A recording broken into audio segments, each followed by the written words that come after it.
Pemirsa, Dodi Prawiranegara serta Linda Pujastuti telah menjalani sidang tuntutan kasus narkoba yang juga menjerat Teddy Minahasa. Dodi dituntut dengan hukuman 20 tahun penjara, sedangkan Linda dengan hukuman 18 tahun penjara. Tidak hanya itu, mantan Kapolsek Kalibaru, Kasranto, dan asisten Dodi, Syamsul Ma'arif, dituntut dengan hukuman 17 tahun penjara. Serta mantan anggota Polsek Kalibaru, Janto, dituntut 15 tahun penjara. Lalu bagaimana dengan Teddy Minahasa yang bisa dikatakan sebagai orang yang bertanggung jawab dalam kasus ini? Untuk membahasnya sudah terhubung bersama kami pakar hukum pidana Profesor Hipnu Nugroho dan juga ada pengamat kepolisian ISS Bambang Rukminto. Selamat siang Pak Hipnu, selamat siang. Selamat siang Mbak. Selamat siang. Prof Hipnu. Bang. Saya mau ke Prof Hipnu terlebih dahulu. Prof Hipnu, kita lihat ini hukumannya berat. Ada yang 17, 15, ada yang 20 tahun untuk Dodi. Nanti sepantasnya bagaimana dengan the mastermind-nya? Teddy Minahasa harusnya lebih berat atau sama? Ya, gini Mbak. Jaksa berpijak pada jaksa itu adalah mewakili negara. 1, mewakili masyarakat. 3, mewakili korban. Dalam konteks di sini, tampaknya jaksa betul-betul melihat bahwa kondisi pemberantasan narkotika itu jalan di tempat. Oleh karena itu, dengan kasus ini yang dilihat adalah pelakunya penegak hukum, polisi, jenderal lagi, dengan melihat dari terdakwa yang sudah diputus Anita 18, Dodi 20, itu kan hanya sebagai orang bawahan. Sehingga betul bahwa Pak Teddy Minahasa itu sebagai aktor. Oleh karena itu, saya kira masyarakat tidak salah kalau menentukan sampai hukuman mati. Karena apa? 114 itu adalah bicara suatu pidana minimal 4 tahun, maksimal pidana mati. Oleh karena itu, sebagai rank dari bentuk pertanggungjawaban yang dilakukan oleh Pak Teddy sebagai seorang jenderal, seorang yang mampu menanggulangi suatu kasus narkotika, yang mampu harusnya mengamankan barang bukti, tapi kok sampai menjual yang dilakukan hukum, saya kira agak sedikit masuk akal kalau publik mengatakan bahwa Pak Teddy adalah pidananya di atas Dodi, yaitu pidana mati. Begitu Mbak. Oke. Di atas Dodi berarti ada pilihannya seumur hidup atau pidana mati, betul begitu Prof? Iya, seumur hidup atau mati. Karena dia adalah sebagai pertanggungjawaban seorang pimpinan, pertanggungjawaban seorang sebagai aktor yang tadi tanda petik hasil pemeriksaan adalah mengendalikan suatu jual beli yang sudah dirumuskan dalam 144, menjual beli sebagai perantara yang mengamankan. Ini suatu yang tidak ada yang meringankan, Mbak. Oleh karena itu kita harus berpikir bahwa dengan rank pidana yang ditentukan antara 18-20, ya bisa seumur hidup atau menjadi pidana mati. Baik, jadi itu tidak kalau ada kita yang melihat meringankan kualifikasi Teddy Minahasa nilai keadilan yang dilakukan oleh ini? penuntut umum nanti. Oke. Prof Hipnu, Pak Hipnu, kalau kita bicara soal Linda dapat hukuman 18 tahun penjara. Cukupkah tuntutan hukumannya untuk orang yang menerima keuntungan dari narkoba yang melibatkan aparat kepolisian di dalamnya? Kalau kita bicara persepsi keadilan, Mbak, Linda itu harusnya lebih berat daripada si Dodi. Karena aspek sifat melawan hukumnya, itu Linda itu cukup kuat.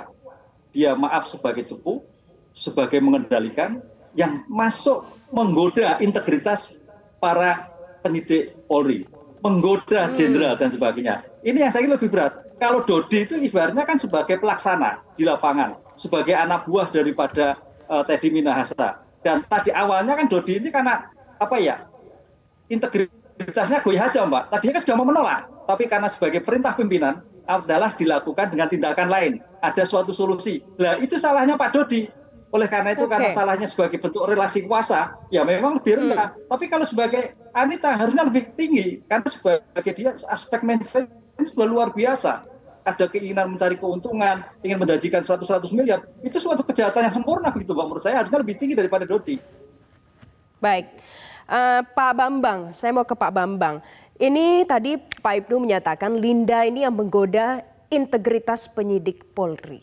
Nah sekarang bagi anggota Polri yang tergoda integritasnya oleh Linda ini, harusnya mereka ini diapakan? Siapa berbuat apa, tanggung jawabnya harus seperti apa Pak Bambang? Ya, di awal kan yang disampaikan oleh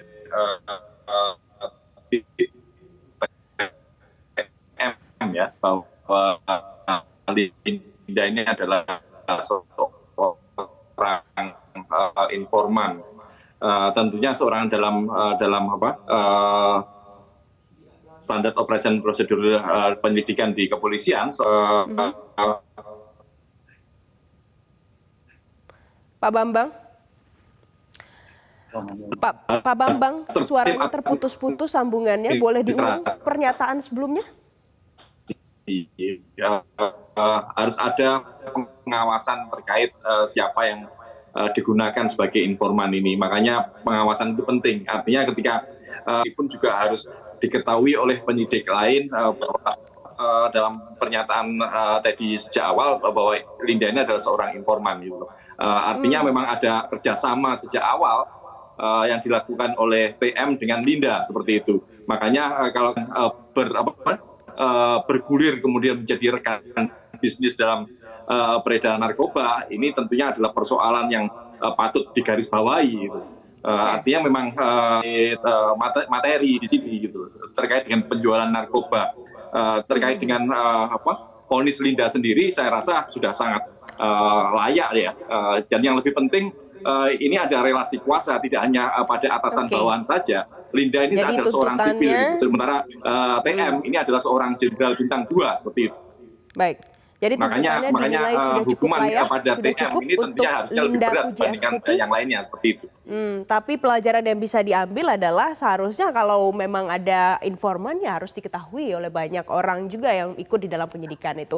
Tapi Prof. Hipnu dan Pak Bambang, kita harus jeda terlebih dahulu pemirsa. Jangan kemana-mana karena sesaat lagi Metro Siang masih akan kembali untuk Anda. Tetaplah bersama kami. Pemirsa, kita akan lanjutkan lagi dialog kita siang hari ini dengan Bambang Rukminto dan juga ada Prof. Hipnu Nugroho. Saya mau ke Pak Bambang. Pak Bambang, kalau kita lihat ini yang terjerat adalah perwira-perwira tinggi Polri. Nah, pada saat sudah seperti ini kondisinya, tadi Anda bicara soal tentang kontrol. Nah, kalau sudah begini di dalam Polri itu, bagaimana kita bisa percaya dengan banyaknya perwira tinggi yang punya kasus seperti ini? Ya, memang sangat berat ya membangun kepercayaan kepada institusi Polri ini bila tidak ada perubahan sistem di internal kepolisian. Karena selama ini yang dilihat masyarakat terkait dengan pelanggaran pidana yang dilakukan oleh perwira tinggi ini sepertinya sangat masif ya, mulai ketika 10 tahun yang lalu ada Joko Susilo, kemudian dalam 6 bulan kemarin ada Verdi Sambo dan sekarang adalah Teddy Minahasa. Artinya memang sosok pimpinan Polri ini memang harus benar-benar kuat dan tegas. Kalau kemudian tidak bisa kuat dan tegas dan tidak bisa melakukan pengawasan pada jajaran yang secara ketat, ya Pak Bambang. Yang muncul adalah Pak Bambang, ini kan tidak main-main ya. Yang kita takutkan yang pertama ada Irjen pangkatnya, kemudian ada AKBP, ada Kompol, ada banyak lagi. Menurut Anda jaringan-jaringan di bawahnya, apakah bisa diberantas semuanya dengan kasus ini? Dan oknum-oknum yang muncul seperti ini, siap perwira tinggi seperti ini. Ya, ketika sistem di kepolisian belum ada perubahan, yang sistem kontrol dan pengawasan ini ada pada di Propam, kemudian SSDM dan Irpasum. Tentunya juga melibatkan fungsi-fungsi yang lainnya, baik Intelkam seperti itu. Dalam pengangkatan seorang perwira tinggi ini melibatkan Dewan Jabatan dan Kepasarkan Tinggi, dan mereka ini adalah produk-produk dari Dewan Jakti ini. Pemirsa, karena ada kendala teknis dengan sambungan telepon dengan Pak Bambang, kita akan ke Prof. Hipnu. Prof. Hipnu, dengan Prof. Hipnu saya akan bahas tentang JC, Justice Kolaborator yang diajukan oleh Dodi dan juga oleh Linda. Sebelumnya ditolak oleh LPSK. Menurut Anda pantaskah kalau hakim nanti menerima dari permohonan JC ini? Iya, tidak pantas, Mbak.